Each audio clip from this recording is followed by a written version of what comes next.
Pria ini menempatkan 2 zamrud di rongga mata kepala naga kayu yang dipahat dengan rumit. Lalu, dengan gugup melangkah mundur. Kepala naga yang dipahat mulai bocor. Setelah itu, seluruh dinding patung terciprat air. Air suci menghindarinya. Tidak ada yang basah.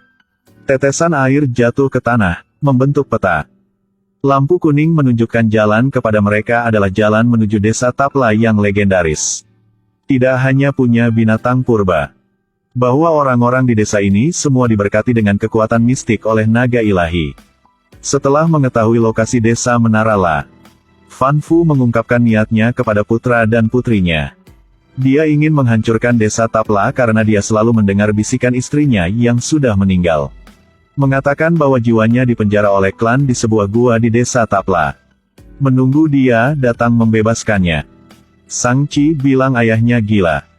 Dan ingin menggagalkan rencana dia. Fan Fu tidak banyak bicara dan pergi untuk menjatuhkan Sang Chi. Adiknya juga dirobohkan seperti dia. Kemana kalian membawaku? Berapa lama lagi kamu berpura-pura? Fan Fu memutuskan untuk memimpin pasukan ke desa Tapla dalam 3 hari. 2 bersaudara di penjara bawah tanah, menyesal memberikan batu itu kepada ayah mereka. Masalahnya baru kemarin, Sang Chi dirampok dari batu oleh ibunya. Dia khawatir saudara perempuannya akan memiliki masalah yang sama, jadi dia berkemas dan pergi ke Makau untuk menemukannya. Di arena bawah tanah, mereka melihat kekejian raksasa Abomination melawan penyihir menang.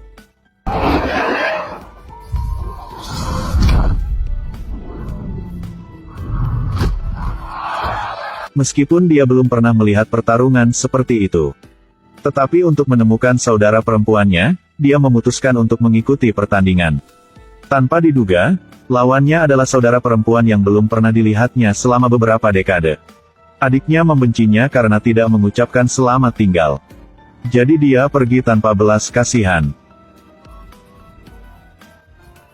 Dan Sang Si takut menyakiti saudaranya sehingga dia selalu ragu untuk memukul. Setelah saudara perempuannya melampiaskan amarahnya, dia berhenti. Baru saat itulah Sang Chi memberitahunya tujuan kedatangannya. Sebelum dia bisa selesai berbicara, pria berotot itu menyerbu masuk. Adik perempuan melihat ini dan meninggalkan Sang Chi dan lari melalui pintu rahasia. Sang Chi dan temannya Katie dikelilingi oleh mereka. Dalam keadaan darurat, dia memecahkan jendela dengan patung kepala kelinci. Abis melalui perancah. Tentaranya terlalu banyak dan terampil, Sang Chi sulit dipegang. Untungnya, saudara perempuannya datang untuk menyelamatkan tepat waktu. Saudari ingin dia merasakan perasaan ditinggalkan. Kedua bersaudara itu bekerja sama untuk mengalahkan musuh dengan mudah. Tapi kalung itu masih dicuri oleh guru mereka. Sang Si dengan cepat berlari mengejar. Guru yang memakai topeng bermaksud naik helikopter untuk melarikan diri. Sang Chi menyelam ke. 2 orang bertarung secara merata. Meskipun seni bela diri Sang Chi diajarkan oleh master bertopeng. Tetapi pada akhirnya dia tetap menjadi karakter utama, dia mengalahkan tuannya. Ketika Sang Chi akan menyelesaikan master. Lalu Fan Fu menggunakan 10 roda untuk menghentikannya. Kemudian, bawa pulang saudara-saudara, gunakan batu mereka untuk memanggil peta. Dan jadi tahu jalan ke desa Menara La. Di penjara, mereka mendengar suara-suara aneh. Ikuti suara dan temukan pintu kecil. Mendorong pintu terbuka, mereka tercengang. Kurang ajar, yang kami tolak adalah kamu. Nak, bicaralah padaku dengan sopan. Aku makan lebih banyak garam daripada kamu makan nasi. Pria itu memanggil orang tua itu bocah. Dia terlihat lebih dari 40. Ini sebenarnya lebih dari 1000 tahun.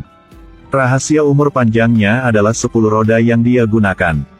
Kedua belah pihak bertukar beberapa kalimat. Pria berotot mengangkat tangannya untuk memberi tanda siap bertarung. Para prajurit dalam posisi menunggu perang, penduduk desa Tapla juga siap berperang. Fan Fu memberi perintah, tentara segera menembakkan tali listrik, menyebabkan penduduk desa disetrum oleh sengatan listrik.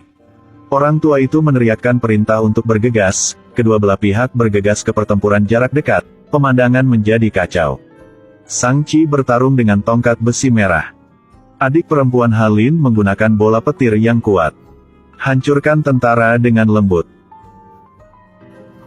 Seorang tentara menyerang binatang itu. Langsung terlempar olehnya.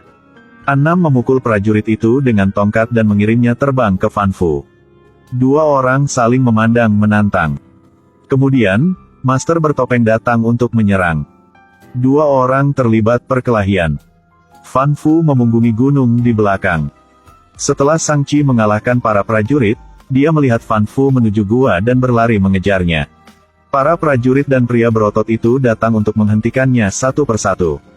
Untungnya, Halin datang untuk membantunya, sehingga dia bisa terus mengejar. Ayah dan anak bertemu satu sama lain di dalam. Fan Fu bertanya bagaimana dia keluar dari penjara. Ternyata, 3 hari yang lalu, ketika Wen Yu dikunci di ruang bawah tanah. Ada suara aneh di penjara. Dia mendorongnya dan melihat seorang lelaki tua yang aneh memegang binatang suci. Halin secara tidak sengaja menemukan gua lain. Mereka bisa masuk ke garasi, jadi mereka pergi. Terima kasih atas bimbingan orang tua yang aneh itu. Mereka mencapai Tower La Village terlebih dahulu. Lihat binatang purba dalam legenda. Dari mana kamu berasal? Kembali ke sana. Untungnya, saudara perempuan ibu Sang Qi adalah Annam tahu siapa mereka. Baru saja menghindari perang yang berlebihan, Annam membawa mereka mengunjungi desa.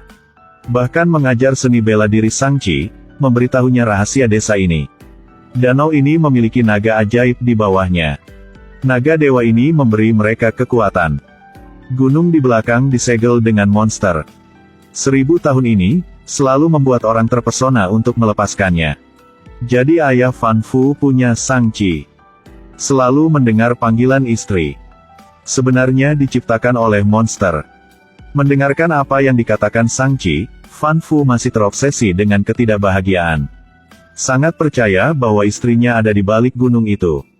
Keras kepala ingin membuka segel untuk menyelamatkan istrinya. Lalu dengan telapak tangannya untuk mengusir Sang Qi. Sang Qi memegang batang besi dan terus menyerang Fan Fu. Fan Fu menangkis pukulan putranya, lalu melompat. Tendang anak agar jatuh tertelungkup di tanah. Lalu, terus berjalan menuju gunung. Sang Qi melihat ini dan langsung menyerang. Kemudian dia ditangkap oleh Fan Fu dan melemparkan batang besi di depannya. Lalu dengan kekuatan membuat dia jatuh jauh ke bekalang. Dia bergegas ke depan, berulang kali menggunakan salib untuk menyerang Sang Qi. Sang Qi menggunakan tongkat untuk menghentikannya. Dan secara bertahap bergerak lebih dekat dengannya. Setelah itu, mereka berdua bertarung 1 lawan 1. Sang Qi memukuli ayahnya. Setelah itu, menjelaskan moralitas kepadanya, Fan Fu tidak menyerah. Menggunakan kekuatan argumen untuk menjatuhkannya ke danau.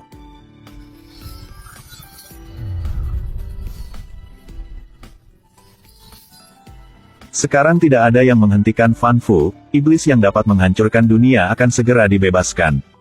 Tolong aku. Ayo kita pulang.